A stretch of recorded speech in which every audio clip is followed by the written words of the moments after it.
DME mechanical, B mechanical படிக்கிற ஸ்டூடெண்ட்ஸ்க்கான பதிவு தான் இன்னைக்கு. பொதுவா மெக்கானிக்கல்ல லேத் ஒரு பார்ட்டா இருக்கும். சொல்ல போனா இயந்திரங்களுடைய சொல்லலாம், அந்த அளவுக்கு லேத்துல ஒர்க் இருக்கு. சோ நீங்க வந்து இன்டர்வியூ போகும்போது பாத்தீங்கன்னா உங்களுக்கு ஒரு சில கேள்விகள் கேட்பாங்க. லேத்துல வந்து இந்த கேள்விகள் வரதுக்கான வாய்ப்புகள் இருக்கு. இன்டர்வியூல என்ன கேட்பாங்க, லேத்துல என்ன ஒர்க் செய்யலாம் அப்படின்னு சொல்லி கேட்பாங்க. பொதுவாக உங்களுக்கு நிறைய ஒர்க் தெரிஞ்சிருக்கும். பார்ட்டிங், அப்புறம் த்ரெட், அப்புறம் டர்னிங், அப்புறம் டேப்பர் டர்னிங், இந்த மாதிரி நிறைய ஒர்க் எல்லாம் சொல்லுவீங்க. இதுல கீவே போடலாம் அப்படிங்கிற ஒரு ஆப்ஷனும் இருக்குங்க.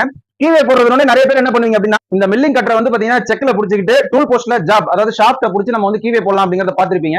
இப்ப நம்ம வந்து எக்ஸஸா ஒரு அட்டாச்மெண்ட் செய்யும் போது நீங்க வந்து பாருங்க, இந்த மோட்டார் அட்டாச்மெண்ட் நம்ம ரெடி பண்ணிட்டு செக்ல, அதாவது ஆக்சுவலா பாத்தீங்கன்னா ஜாப் இந்த பொசிஷன்ல வச்சுக்கிட்டு நம்ம வந்து கீவே போடுறோம் அப்படின்னா கிட்டத்தட்ட வந்து அடிக்கணக்கில், அதாவது நமக்கு எவ்வளவு தேவையோ அவ்வளவு லென்த் நம்மளால கீவே பண்ண முடியும். அதுவே டூல் போஸ்ட்ல புடிச்சு போடும்போது ஒரு பர்டிகுலர் அளவு தான் போட முடியும் அப்படிங்கறத பாருங்க. இப்ப நம்ம ஒர்க் பண்ண போறோம், ஒர்க்கையும் கவனிங்க. மறக்காம நம்ம சேனலை சப்ஸ்கிரைப் பண்ணி ஃபாலோ பண்ணிக்கோங்க.